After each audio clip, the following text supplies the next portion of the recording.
When I was about 16, I experienced my first sexual assault.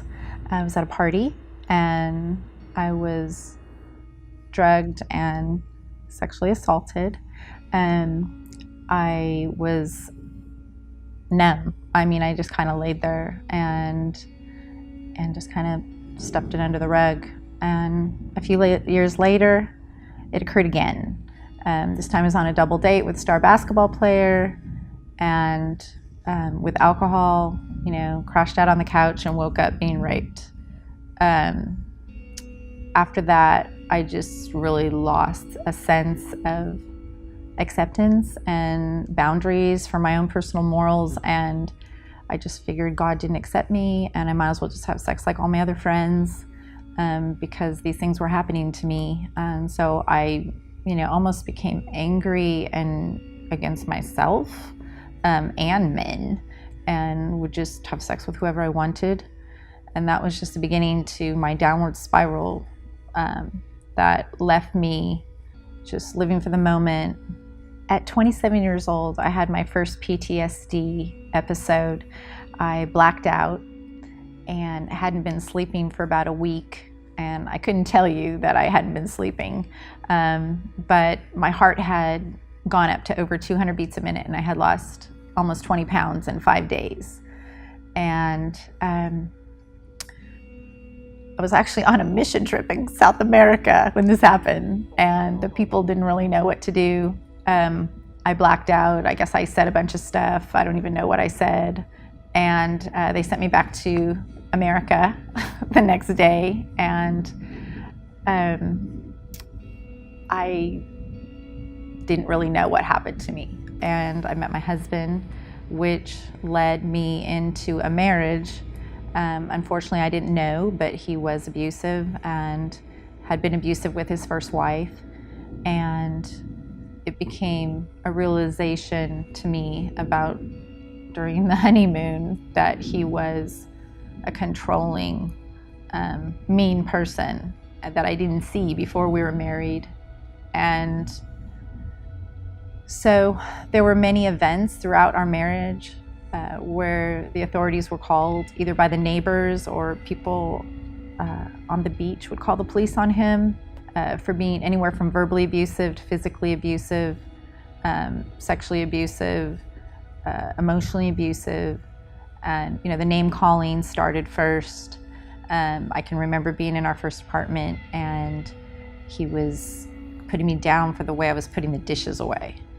And I didn't really know what I was thinking or what I was feeling. And at that point in my life, I was already experiencing some PTSD symptoms. And so I just didn't really connect the dots, and I lacked understanding of what was happening to me. And I just really felt like, what God put together, don't let man separate. And so I was in it for the long haul, and I would have friends tell me you need to get out. And I just felt like, well, we got married and we both love God, and I didn't really understand what was happening. And so within probably the next year, he started putting his hands on me and trying to throw me out of moving vehicles, choking me, suffocating me with pillows. Of course, there was pornography, and I found out about that. And I just really felt so rejected and unloved by someone that I thought loved God and that would love me. And I felt completely hurt, more than hurt, used, manipulated, rejected,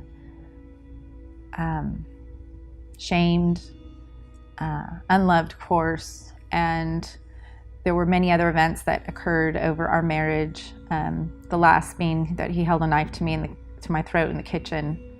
And that's when I got out.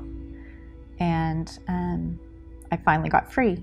And I'm thankful that I had the strength to get away, and that there's hope for other women, and that we don't have to stand by and allow this to happen. And I'm thankful and ready to do whatever it takes to make a difference in our communities and our cities, to help other women and even men that have occurred domestic violence.